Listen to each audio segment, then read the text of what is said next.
This is all a cruel joke. I know I didn't do it.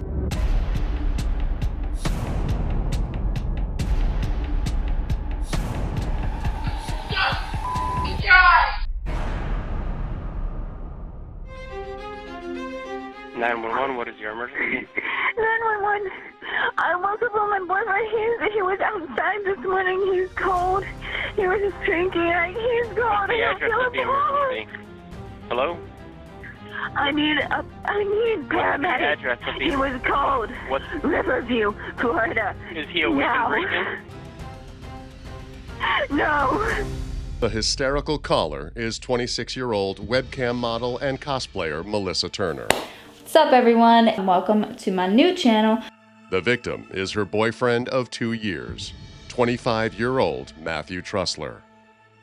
Hillsborough County Sheriff's officers and EMTs are dispatched to their home in Riverview, Florida, a booming suburb 13 miles south of Tampa. When they arrive, they find Melissa distraught and covered in blood. In the backyard, just feet away from the pool, Matthew lies face up on the ground. Paramedics check for a pulse, but it's too late. Matthew Trussler is pronounced dead at the scene. Detectives are immediately called in. When they arrive, they look at Matthew's body. His hands and arms are ravaged with multiple sharp wounds. They ask Melissa what happened, but she swears she doesn't know. Before she's transported to the Hillsborough Sheriff's Office for further questioning, Melissa gives police permission to search the house. There's blood throughout. But the kitchen is especially shocking. It's a bloodbath straight out of a horror film. There are broken dishes and empty alcohol bottles. And there's a bloody, broken blade near the kitchen sink. It's clear to detectives Matthew suffered his wounds here in the kitchen, then stumbled outside and collapsed by the pool. What's not entirely clear is if he hurt himself or if someone else did. You want a cup of water? Okay, I'll go grab that. Is that something he was grabbing you already, do you know? Detectives sit down with Melissa to see if they can get answers. There's some cold water for you. Thank you. I tried to find some nice soft tissues. It's okay. That's what I was able to get, okay? I'm not too concerned with you.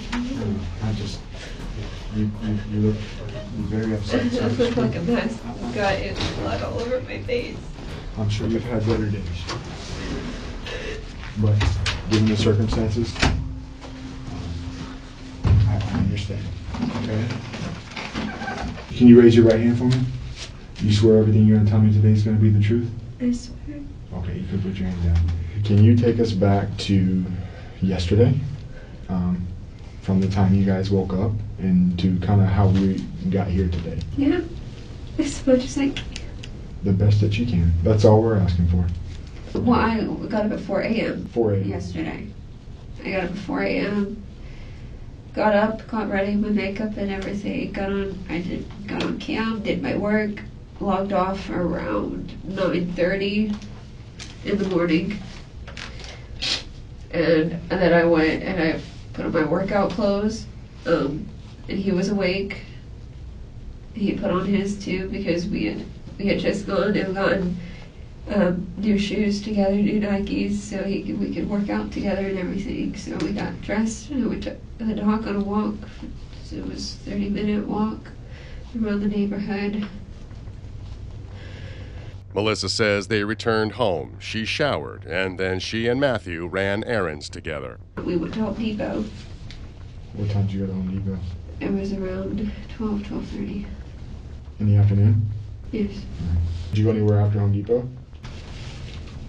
We went to Publix because we didn't really have anything for lunch in the house, and he wanted to cook us lunch.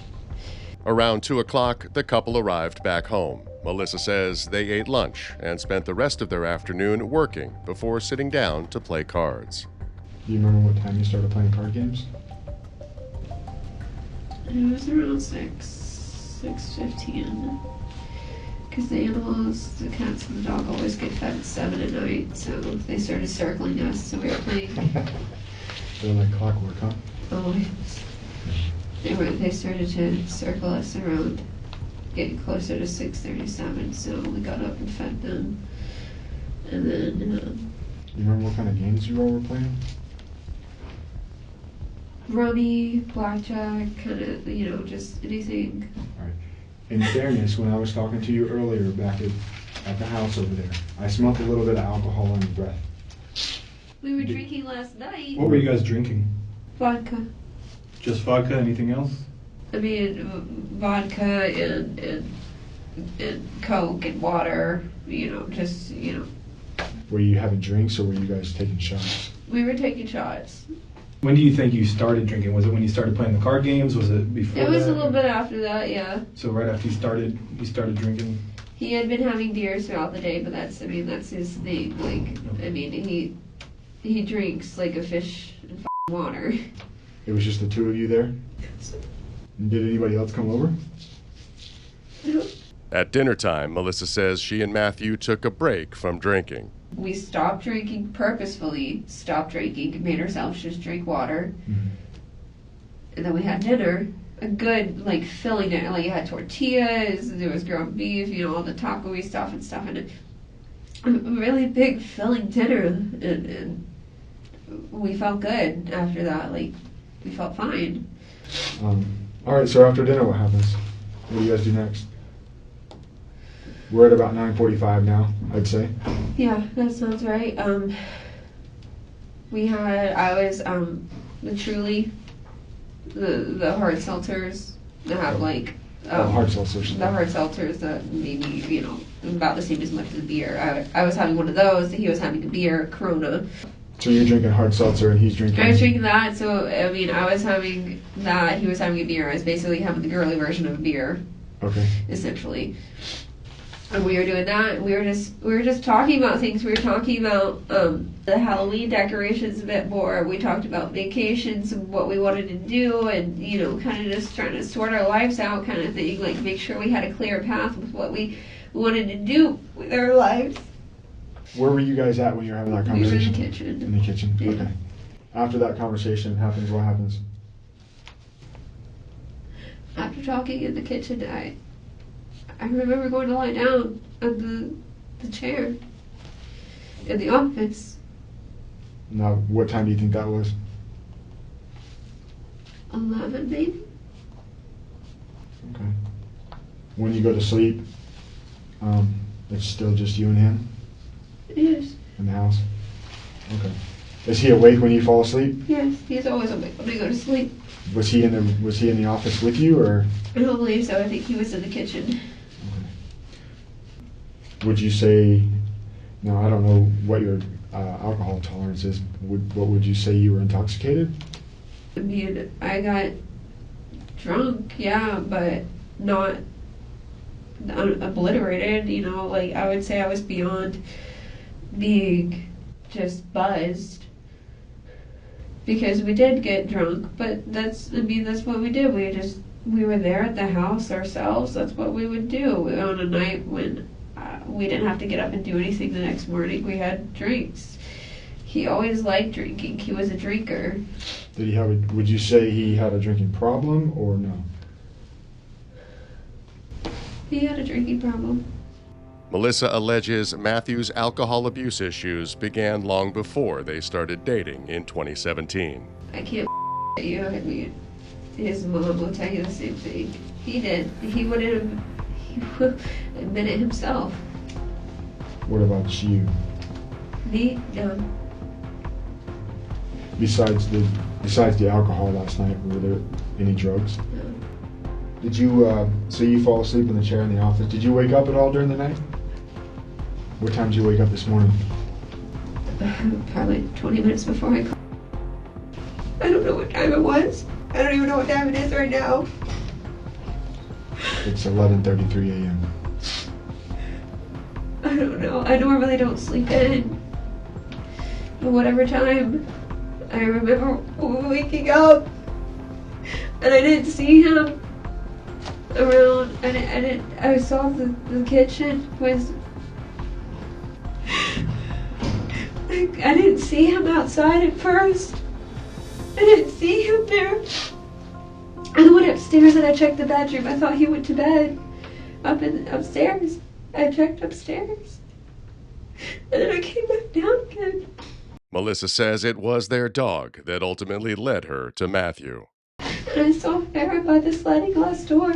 She wanted outside. She wanted to go outside, so I opened the door. I just saw him. He was sitting in the chair, slumped over at the table.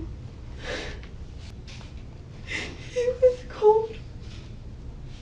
I pulled him to the ground.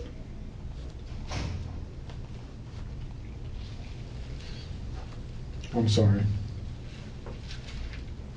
I know this must be very difficult for you. It feels like a dream. It feels like a nightmare because when I've had nightmares, this has been it. Losing him. When you pulled him onto the ground, what did you do? What did you try to do? Or did you do anything? I grabbed his face. I tried to talk to him. His eyes were open. His pupils weren't doing anything, and that scared the out of me. I begged him to come back to me because I can't do this myself.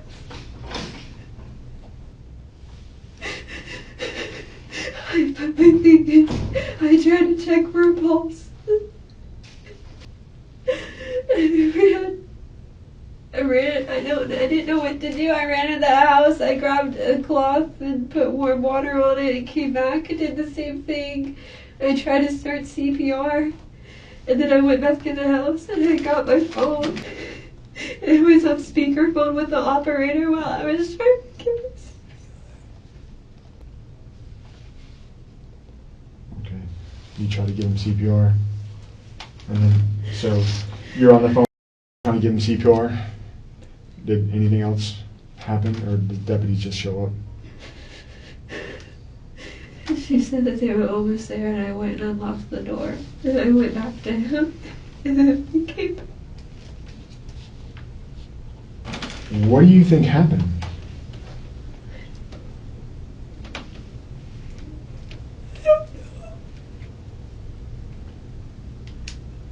I mean, you understand just from our standpoint, obviously, we weren't there last night. If you could just take your best guess of what you thought could have happened.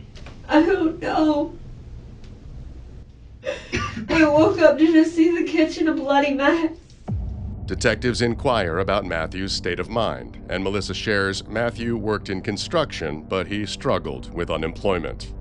The only thing that stressed him out was that he felt he wasn't doing his part to help with the house and money, because I did make the majority of the money, especially with him being out of a job. But I reassured him, as I had plenty of times, that him not just because he wasn't actually working and getting a paycheck didn't mean anything, because he was at the house taking care of the animals, cooking, cleaning, helping me, helped us, helped me have more time to make money.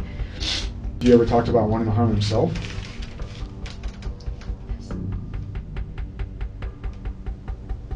In the past, yes, but I don't believe that. He always told me he was gonna die young, and I hated him every time he said it. Did he mention anything of that last night? No. About wanting to harm himself? No. According to Melissa, aside from Matthew's drinking, their relationship was in a good place, and they were planning to get married. So there was no arguing last night? We were having a great time.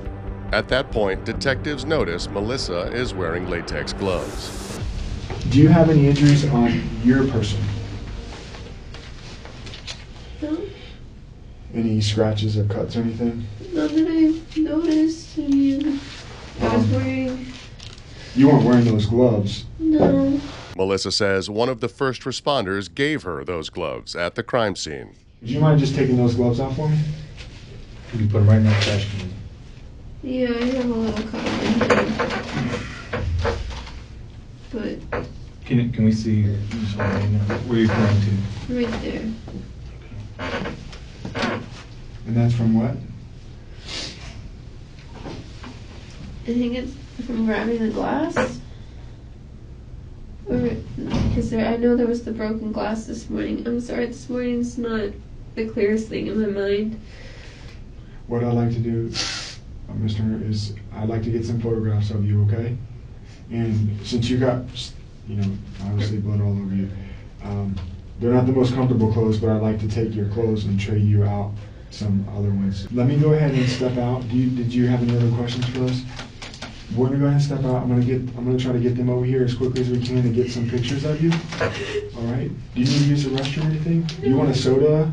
Something other than water? Yeah, a Coke would be nice. A Coke? We'll get you a Coke. All right. During the interview break, detectives are notified of a major development in the case. The medical examiner's preliminary findings are in. Matthew Trussler died from multiple stab wounds. And any sliver of doubt as to whether his death was a homicide or not disintegrates when the medical examiner reports one of those wounds was to Matthew's back. And on the heels of that evidence comes something even more explosive. During a canvass of the neighborhood, a detective back at the crime scene discovered a neighbor across the street from Melissa and Matthew's house has an exterior security camera. Earlier this morning, between 4 and 5 a.m., that camera captured chilling audio coming from Melissa and Matthew's house.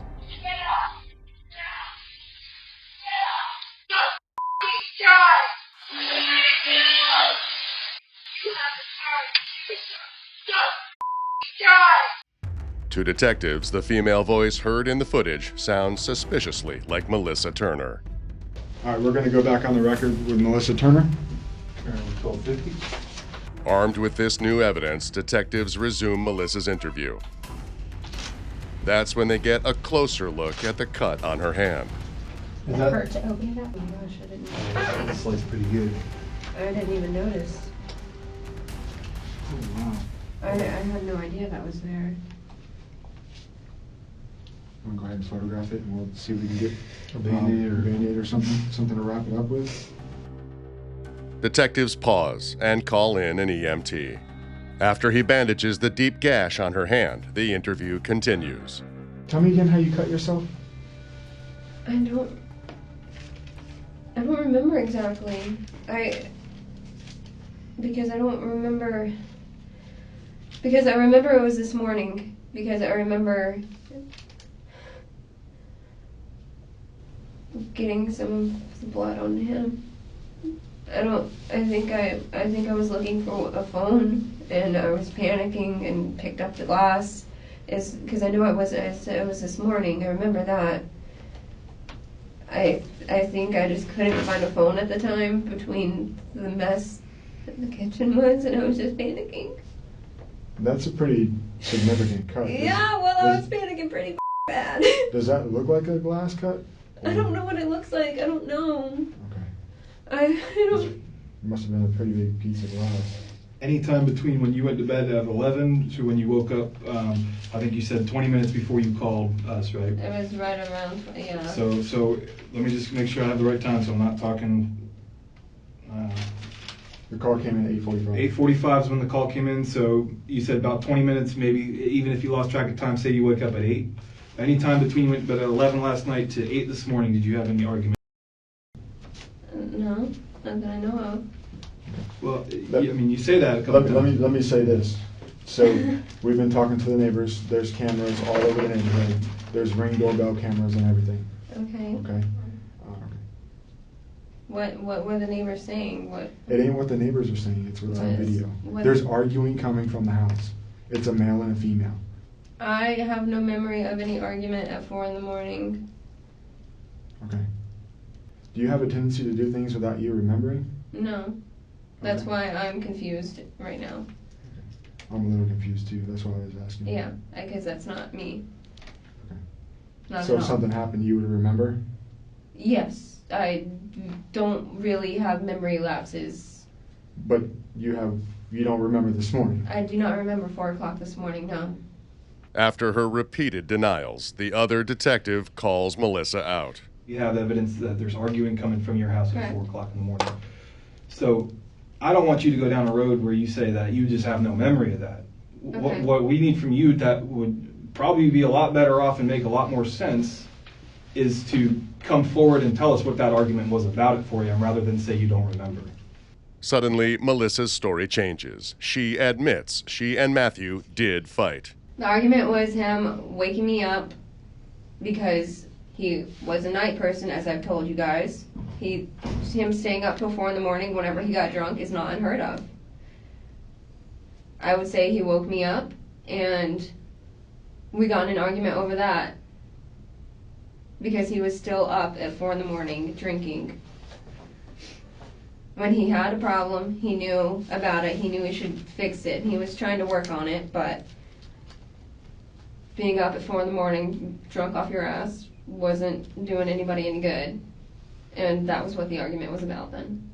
Okay, so just so I'm clear, you do have a memory of what happened, right? Yes. At 4 o'clock. Yes. Now that you're awake and you're having this memory of arguing with him at 4 o'clock, what do you remember from that time? I remember having the argument. I don't remember the kitchen there was no broken glass, there was no blood anywhere, nothing. I just remember arguing with him. Was there anybody else there? Not that I saw. Why were you yelling at him? Get up, get up, all that stuff. Because he has a tendency sometimes, actually a lot of the times whenever he is drinking and gets that drunk into the hours of the morning, he will just fall over. He'd be standing, he'd be sitting, and he would just fall on the floor because he just gets that drunk. And I might have been, yeah, so I was upset with him and was yelling at him because I was upset that he had done that again. We may have gotten in an argument at 4 in the morning.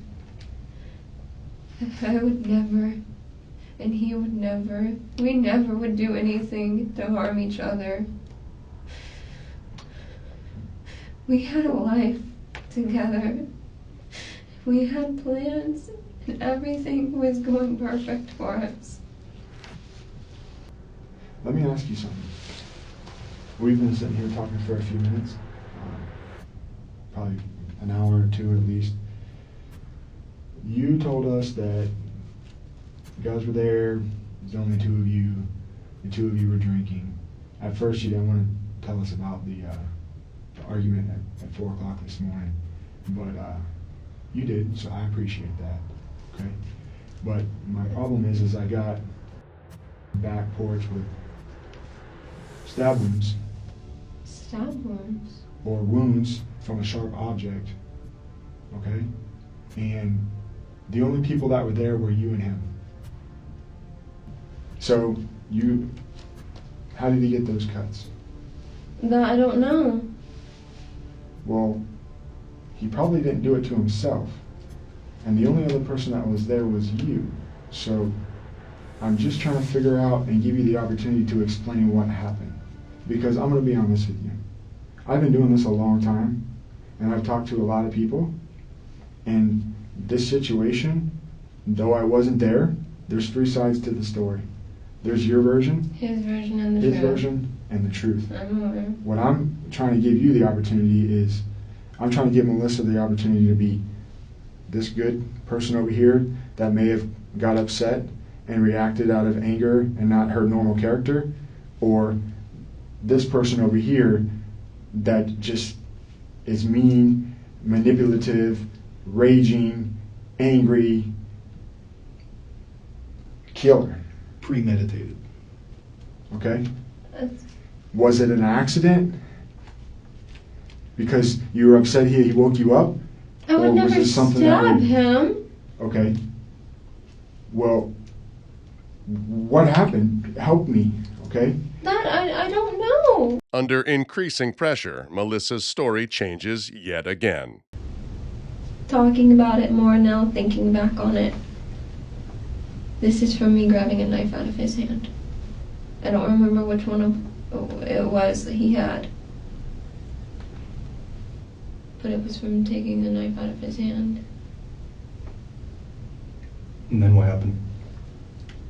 I don't even know if I got the knife away from him doing this, but I know he had it.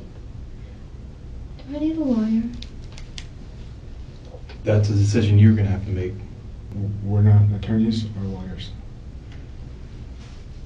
I didn't get the knife out of his hand. I pissed him off trying to do that. and things kind of escalated from there.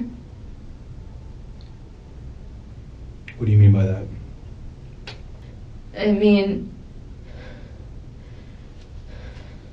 my neck isn't from me.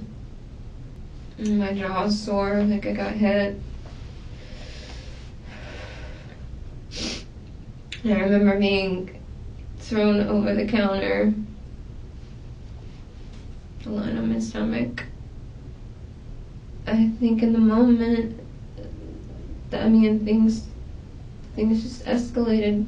Like I said, he got pissed off, got a little more aggressive with what he was doing. Okay, and how did you react? I was scared at first. He always scares me. Even his voice can scare me sometimes when he takes on a certain tone. I'm not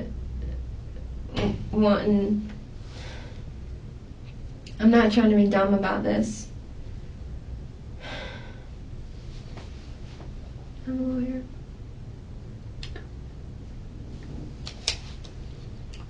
Okay. I'm going to go ahead and conclude the interview at 14:06 hours. Detectives leave the room, but Melissa keeps talking. This is all a cruel joke. I know I didn't do it. I can't live without him. There's no way I would ever hurt him. I didn't do it. While Melissa still seems convinced of her innocence, additional evidence recovered from inside her and Matthew's home points even more to her guilt. At approximately 3:38 a.m., motion detection cameras capture Melissa running towards her office. Minutes later, she's seen following Matthew. At 4:01 a.m., Melissa runs from the direction of the kitchen. She appears agitated. This is around the same time her neighbor's security camera captured the sound of her screaming.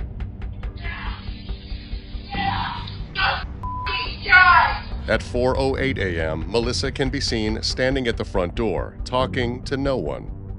Her hand appears like it's been cut. Based on all the evidence, detectives conclude that Melissa and Matthew got into a fight, and in a drunken rage, she stabbed him. And then, based on the time-stamped video footage, Melissa left Matthew to die and waited almost 4 hours to call 911. We went back to the scene and we talked to the state attorneys and we consulted with them based on the statements and the evidence. We're going to have to place you under arrest, okay? Melissa Turner is charged with second-degree murder. She pleads not guilty. After multiple COVID-related delays, her trial begins in February of 2022. On the stand, Melissa's story changes again. She testifies that in a drunken rage, Matthew tried to choke her, and she stabbed him in self-defense. I didn't want to do that to him. To bolster her claims, defense attorneys point to the medical examiner's report. It reveals Matthew Trussler's blood alcohol level was nearly 5 times Florida's legal limit. But the jury doesn't buy it. On February 18, 2022, after 7 hours of deliberations, they find Melissa Turner guilty of second-degree murder. The following month, a judge sentences her to 20.5 years in prison, plus 10 years probation. Before she's led away, Matthew's mother looks her son's killer in the eyes. The story that you have contrived has caused me as much pain as his death. You and I both know that Matthew was the best thing that ever happened to you.